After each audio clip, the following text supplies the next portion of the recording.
Coach Napier, hi, my name is Daniel Augustin, and I want to be very personable here and transparent, vulnerable when I say thank you for coming to Florida and accepting the challenge. But it has not worked out. It is time for you to go. You do not need to go home, but it is time for you to get the head. Again, my name is Daniel Augustin. This is another episode of Multi-Hyphenate, instant reaction to the Mississippi State Bulldogs versus the Florida Gators. Before I move forward, please do me a favor and go ahead and tap that subscribe button. Just tap that for me right quick. Got a goal reaching 10,000 before the end of the year, and I would be so, it's just right there. It's right there. Please, thank you. Now, I would just like to say 23-21 homecoming game. And you know, the toughest thing about this game too is the fact that Vanderbilt beat LSU in a way where we couldn't. And when I watched the Vanderbilt LSU game and I watched Mississippi Florida game, I'm seeing the talent is one thing. We have the talent, we have all the pieces. But it's the way you use the pieces. It's the way you scheme the pieces. It's the way you scheme the game as well. When I watch the Gators, I'm watching a team that's uninspired and a team that is filled with a bunch of guys, a bunch of talented guys, but no real leader. It's clear to me that Coach Napier isn't getting them ready to play. He doesn't seem like an inspirational, spiritual leader who can lead these young men and lead them into believing how to be better than what they were in high school. High school was one level, but now they're in college where people have different schemes, and DJ Lagway is struggling a lot with zone coverage. It's hard for him to really dominate the game in zone coverage. And so it takes a very specific kind of coach who can not just call up plays for quarterbacks, not just recruit guys, but can get into a quarterback psyche to get that quarterback to understand how to be the leader of this team, how to lead this team on drives, and how to make those throws, and the philosophy behind those throws, and how to have a game clock going on in your head so you're managing the game on your own without the coach there babysitting you. And you know, Napier's not getting them ready to play. When I see all of Lagway's interceptions are all the types of interceptions that essentially come from him being late. He's seeing it, and then he's confirming, and then he's throwing. He's moving like he's at practice. This looks like practice reps for the Gators. They are moving at practice rep pace. They don't have 60 minutes worth of really good football in them. That is why they get a bunch of false start, delay of game penalties, because sometimes they need the game to move on their pace, and their pace is much slower than it should be. This should actually be a high, fast-paced offense. I think the Gators offense should be a lot like the Detroit Lions. You know, but ultimately, when I'm watching these guys, and I mean, in this game, Napier was giving this game away. Granted, there are quite a few moments on the tape where the refs are getting in the way. The refs are doing a bit too much. It's been a problem. I've been talking about this since I started doing these videos last year. Refs need to be you need to be able to throw the challenge flag on refs as well. Just bad decisions, them taking too long on certain calls that are just obvious. The camera angles were awful in this game, but even still, I could see it from the TV copy, and you know, it's not that difficult. It's not that difficult. A lot of the calls, they missed calls, they got calls. You know, the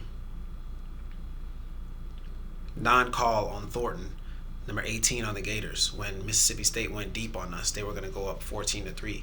And they didn't call the pass interference on him, but they could have and should have called the pass interference on him.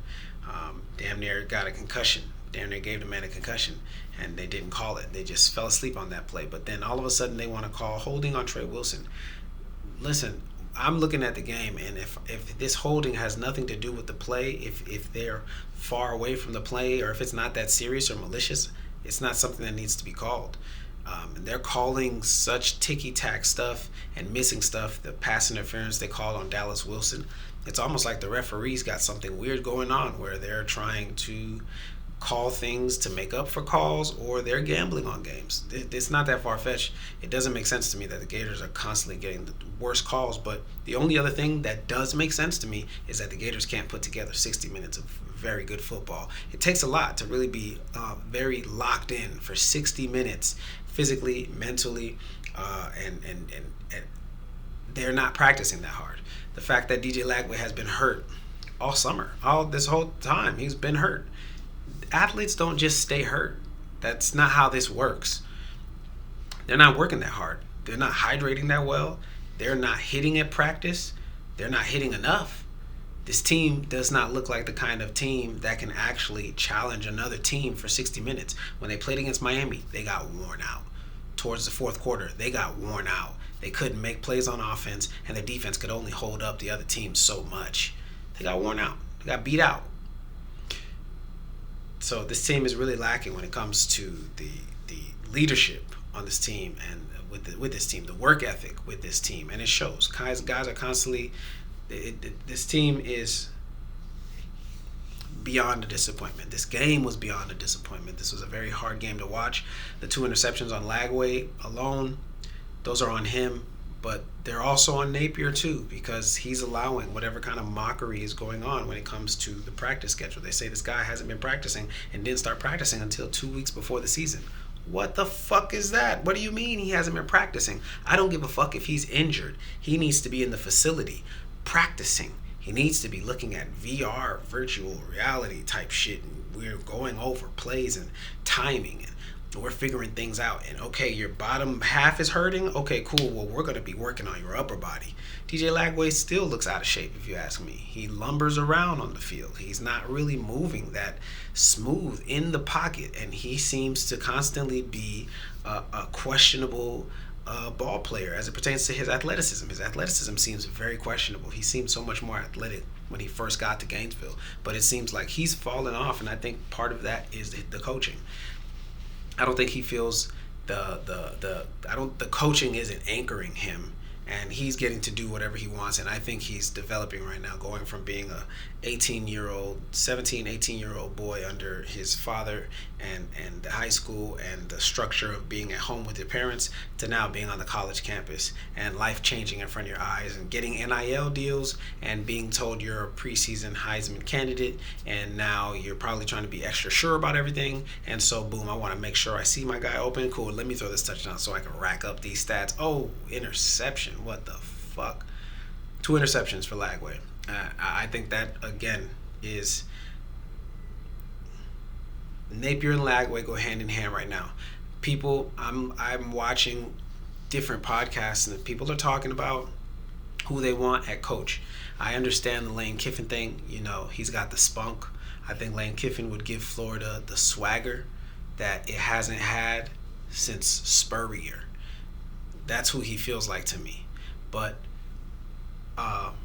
I watch Kiffin lose a lot of big games too. I think Kiffin would love to be in Florida, but Florida is just more pressure. And I don't think Kiffin needs that pressure. I think Kiffin does well at Ole Miss, where you don't expect him to win these fucking games. If he fucking wins that game with Ole Miss, you're going to be looking at him like, God, what the fuck? You did it with Ole Miss? You are special.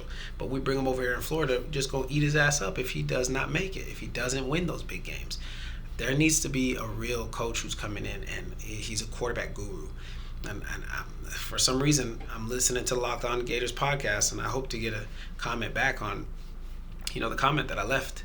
But the host just shut down somebody's idea of John Gruden being the GOAT, being the coach. And I don't understand what people's issue is with John Gruden. I would love to. If you have opinions about John Gruden, please put it in the comments. But John Gruden, to me, is the number one and should be the only candidate for this job, because he's a quarterback whisperer. He spends his time working with quarterbacks, and we need somebody who can It's not just somebody who's got the name recognition. People are talking about James Franklin. Are y'all crazy? Are y'all crazy? We don't need no damn James Franklin. He couldn't figure it out in the Big Ten. He supposed to come out here and do what? What? Ain't nobody trying to be number 3, 4, 5, and 6 in the SEC. It's about hiring somebody who can really make the Gators compete for top spot. Kirby Smart is winning with a Georgia team that's not that good. They're not that good. They making plays, but they making plays because they believe. And they make plays because they work hard. They work really fucking hard. You can see it on the field. You never doubt it with Georgia. You never doubt it. They play whatever kind of game they got to play to win. They got an offense that doesn't really look like it's high-powered, but then they'll fuck around and put up 40 points if they got to, because they're playing the game and they're playing to win. And a lot of times Billy Napier ends up playing safe. That's the game he's playing, is playing safe. So, look, as for this game here, I didn't even pull up the stats or anything like that. If I pulled them up really quick, I would just a couple things that come to mind. Lagway 20 for 34, 280 yards, 2 interceptions. He's just lacking the ability to really anticipate and lead with his anticipation, throw with his anticipation, and it's hurting the Gators. You're in the SEC. You're playing against people who are transferring into these schools or have been recruited as highly as possible. A lot of these people are going to be playing on Sunday. You got to get your shit together, man. And I think for him to get his shit together, he's got to have a coach that's got to talk to him and spend time with him and get the young man to understand the game beyond how he understood it in high school. And now you're getting a chance to play it on college, where teams are playing more exotic coverages, switching things up and testing you. Before you get to the NFL and you're messing around with the Vikings and Brian Flores, before you get to the next level, no, you're going to start seeing some of those variations right now. And Lagway is struggling very much so with those. He just had another game where he did not throw any touchdowns. All the while, Diego Pavia got LSU looking like they nothing. It's nothing. It's a nothing burger to him. And he's just going to manage the game. We need a coach to get this young man to understand how to manage the game, how to be in control of the game. He has the skill set. He can throw every pass in the book. But now we need to get a coach to get him to be confident. We need to get a coach to push him, because Billy Napier can't push him. Billy Napier, I think, is leading with just faith and belief and, hope springs eternal energy with patience for these young men. And that's beautiful. But we need a coach who's going to get in their ass and really get these guys to be 60-minute plus warriors, guys who are able to put in overtime when needed. These guys aren't doing it. They could have lost this game, and Mississippi State knows that, and the Gators know that too. They know that this is not a good win. This is a bad win. This is an ugly win. They can have it. They need it. 3-4 would be you. This is ugly. This is beyond ugly. And I get really annoyed when I hear all of these rumors about Billy Napier. He's gonna be getting fired after the game. Y'all can't report that shit. That shit not reported. They mean nothing but whispers just to probably try to, light a fire up under him. And, another thing, I want to know, why the fuck wasn't Cormani McClain playing? What's going on with the defense? How is it that literally everybody back there is injured? What's going on? What the fuck is going on? Are these, call me conspiracy guy, but what are these? Are they about to come in with like newfound red shirt rules, or what is going on? What is going on, man? As for the fraudulence that I've seen in the SEC, there are no bigger frauds in the SEC other than the Florida Gators. They barely escaped out of this game alive, 23-21 to Mississippi State. Craziest thing is Mississippi State has a better record than the Gators. I understand the Gators have been playing much better teams, but it's an indictment on the coaching. Coaching can really extend the ability of the players. The capability of the players is enhanced by the coaching, or it's watered down by it.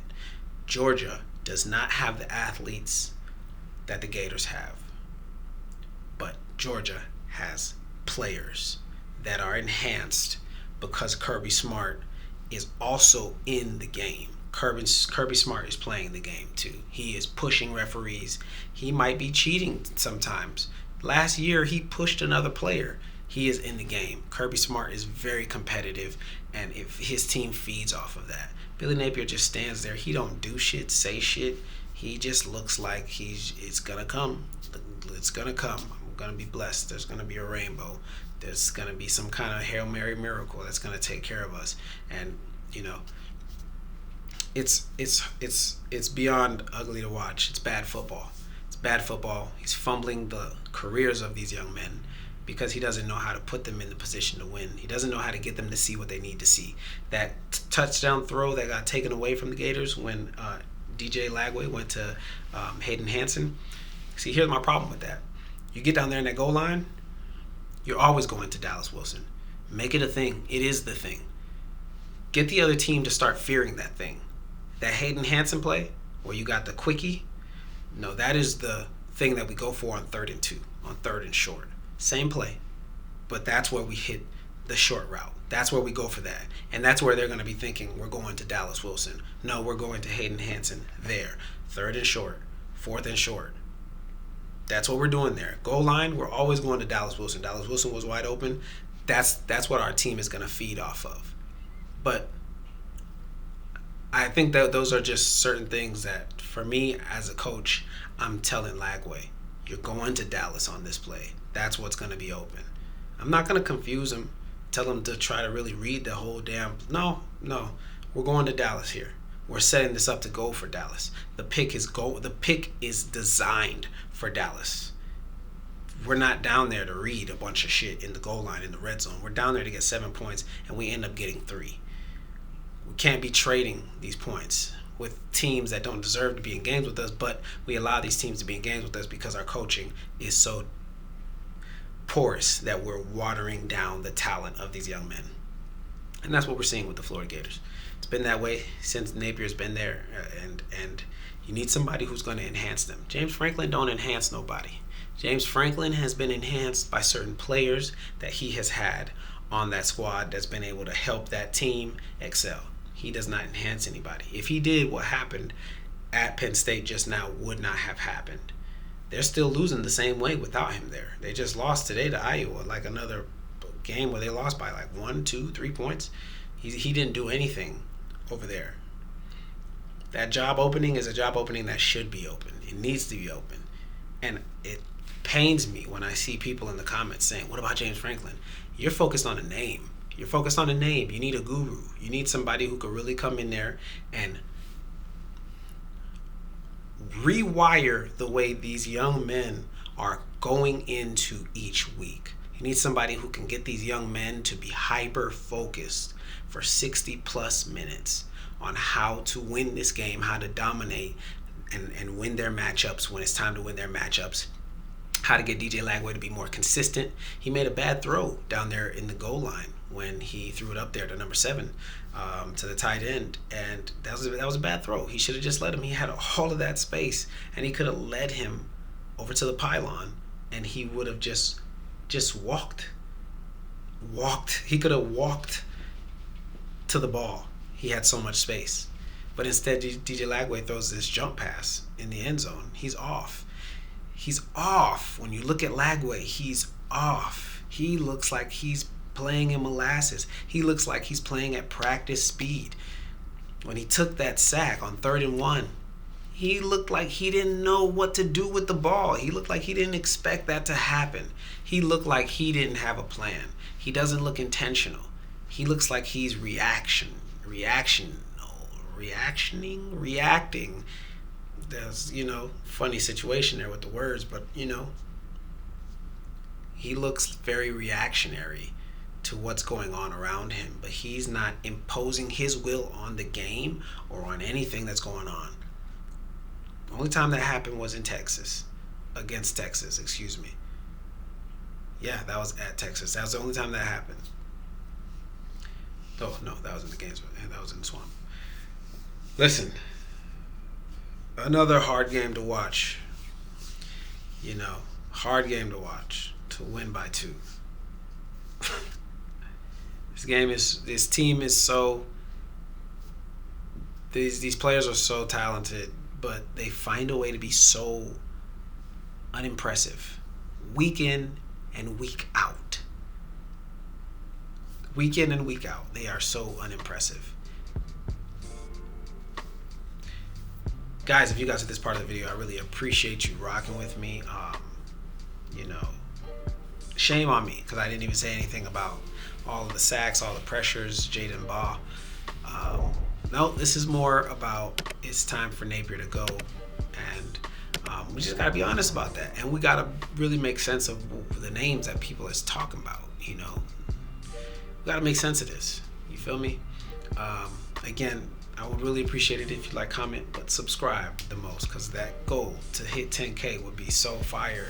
You know what I'm saying? I'm trying to get my YouTube back up and running YouTube and playing with me. You feel me? So I'm having conversations with them in the background. You know what I'm saying? And I would really appreciate your support. And there's a majority of people who are watching these videos are not actually subscribed, like 90% of them actually. So I would really appreciate it's right there. It's just right there. Just tap it real quick and we're just gonna be locked in with each other. Rapping all through the season, you feel me? But all right, man. Peace.